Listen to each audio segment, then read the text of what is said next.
So the NFL was full of some pretty wild news today, from Rob Gronkowski reportedly wanting to unretire again, to intriguing updates galore from multiple coaches and GMs who spoke today at the NFL Combine. I've got to talk about that, Bucs running back Rachaad White being an alleged victim of extortion, and much more right after.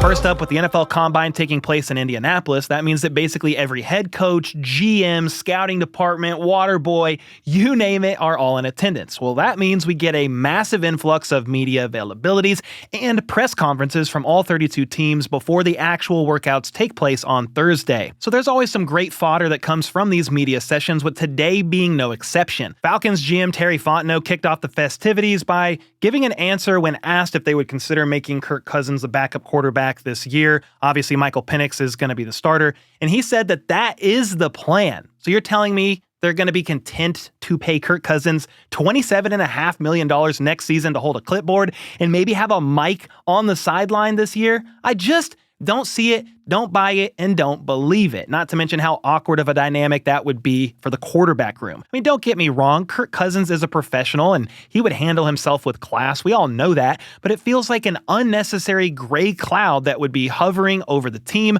unless you're just like, hey, Penix is not going to finish out this season healthy, so Kirk Cousins is the next man up. I just am not seeing it, not buying it. There's a decent chance the GM is simply doing his best to retain any kind of leverage for a possible trade, and that's why he's not out here publicly saying, yeah, we can't wait to dump Kirk on the side of the road and destroying any trade value in the process. It may be too late for that, though, considering Kirk led the league in turnovers despite playing in just 14 games. And then he got benched for Michael Penix to close out the season. Plus, he'll be 37 and less than 2 years removed from an Achilles tear. So I think if there's a team out there that's seriously interested in bringing Kirk in, I would probably just call the Falcons bluff, meaning don't call them at all and wait for them to release him later on in the offseason. Next up, Mike McDaniel revealed today at the Combine that Tyreek Hill recently underwent wrist surgery. All the way back in November, Tyreek himself said that surgery was brought up at that point as a possibility, but he made the call to skip it in order to play out the remainder of the season. Tyreek's agent, Drew Rosenhause, said back in January that he actually broke it during training camp, but Mike McDaniel said on Tuesday, so today during his presser, that the surgery was to repair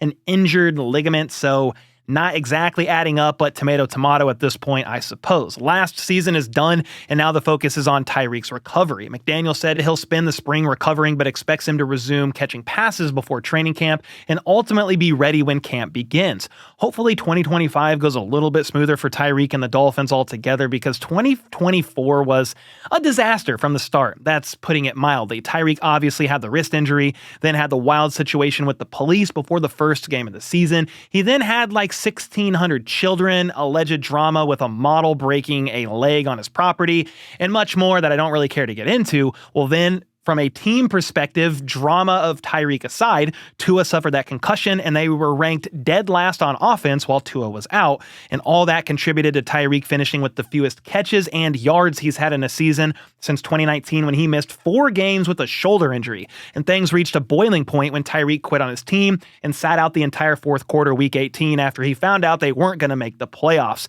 He then alluded to being done in Miami, saying, "I'm out," in his post-game presser with the media. However, he's since met with the organization, basically apologized publicly, and said they've had productive conversations. So we'll see what the future holds for the soon-to-be 31-year-old wideout. But first things first, he's got to get healthy. And while we're talking wide receiver news, Adam Schefter reported on Tuesday that Bills receiver Kahlil Shakir agreed to a 4-year extension worth $60.2 million and includes $32 million guaranteed at signing. Well, he definitely earned it this past season. He had 76 catches for 821 yards and 4 touchdowns. Those were all career highs, by the way, and he led the team in both catches and receiving yards. So that's honestly a great get for Buffalo as well, and makes Shakir just the 27th highest paid receiver right now, in between Jerry Jeudy and Tyler Lockett. Plus, when you consider how much the salary cap will have increased by the time he's in the final years of his deal, when the cap hit will most likely be the biggest, it's going to look even more like a steal as long as Shakir keeps playing at the level he did last year.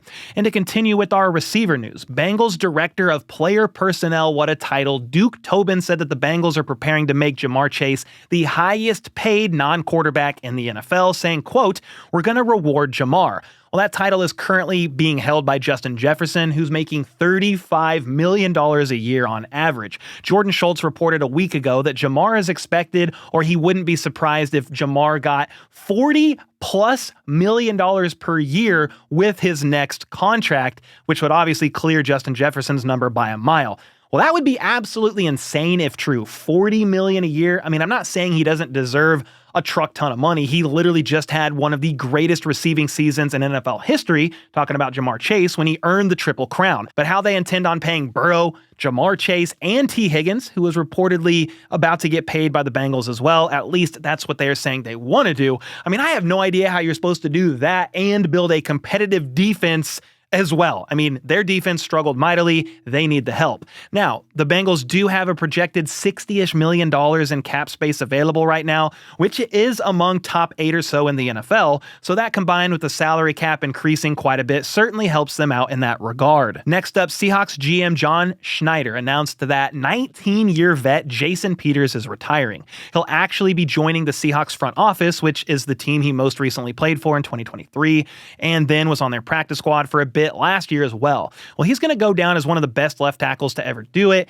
and it's insane to think that the Bills signed him as an undrafted tight end all the way back in 2004. He made 9 Pro Bowls in his career, playing at a high level well into his 30s, and is now calling it quits at the ripe old age of 43. Now, another left tackle who could soon be done playing, or at least done playing for his current team, is Terron Armstead. Ian Rappaport shared Tuesday that he plans on taking his contract down from the $28.6 million he was set to make all the way to the league minimum, just over $1 million. Well, this basically means that Armstead is likely either getting cut or is going to retire. Retirement rumors have kind of been swirling in recent weeks, so it's not a huge surprise here. Well, he definitely didn't just take a $27 million pay cut just because. This also gives the Dolphins some flexibility in terms of cap space while both parties work towards some kind of a resolution. Joe Schad covers the Dolphins, and he claims the Dolphins plan to rebuild their O-line and are prepared to do it without Terron Armstead. Mike McDaniel acknowledged today during his press conference that it's time for them to invest in the offensive line. Got to protect Tua, especially with all the injuries he's had in recent years. And then this may be the wildest / weirdest news of all. A radio host in Denver named Cecil Lammey, what a name, dropped kind of a bomb today when he posted this to his X account. League sources tell me 4-time Super Bowl champion Rob Gronkowski, tight end Rob Gronkowski, is considering a return to the NFL. Part of the reason why he claims Rob wants to return is because he worked with Sean Payton at Fox, and he loves Denver and Bo Nix. 2 of his brothers also had short stints with the team. I mean, I don't even know how to react to this one, honestly. This is very random. And the reason why I'm bringing it up is because it went viral. Everybody was talking about it, came all the way out of left field. This guy even kind of doubled down, posting a video about it, expounding even more in detail about Gronk's potential return. He's been training and preparation to potentially come back, okay? Well, Ian Rappaport shut that ish all the way down, simply saying, nope, nonsense, which I kind of think we all agree with here. Gronk is retired twice. He's going to be 36 in May and hasn't played football since January of 2022.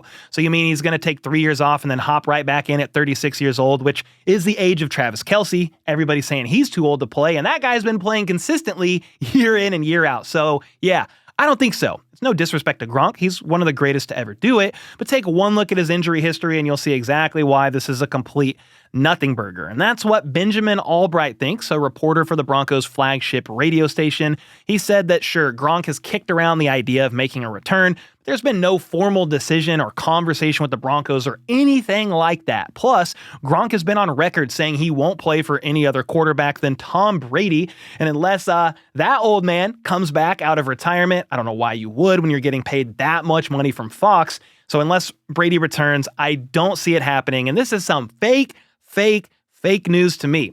And the random news updates weren't even done there because Ian Rappaport, of all people, then very randomly shared this on his X account.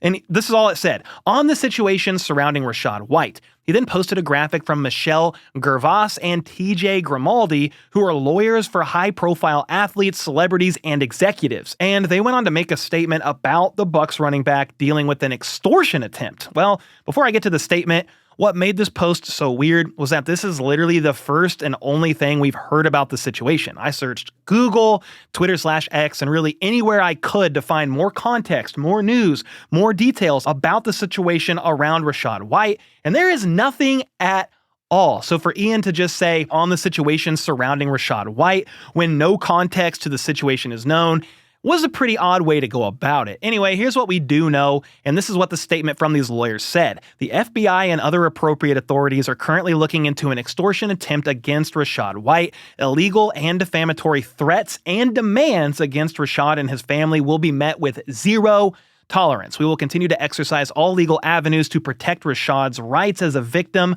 of extortion. So there you go. Rachaad White is allegedly a victim of extortion to some extent, with his family and himself being threatened to some degree here. But at this point in time, that's basically all that we know. The definition of extortion is the practice of obtaining something, especially money, through force or threat. So this was serious enough that they lawyered up and made a public announcement. I mean, I don't know how the threat came in to Rachaad White and his family, but I would assume they didn't actually respond to said threat and chose to go the lawyer route and make a big public statement instead. So now whoever made this threat knows that there are some high-end lawyers involved, and we'll see what ends up happening with Rachaad White and his family. I mean, I hope it helps, but without knowing what the heck is actually going on, that's all I feel comfortable with sharing as far as my opinion is concerned. Anyway, let me know your thoughts on this wild situation, as well as Gronk unretiring again. Maybe, probably not actually. And with that, I'll see y'all next time.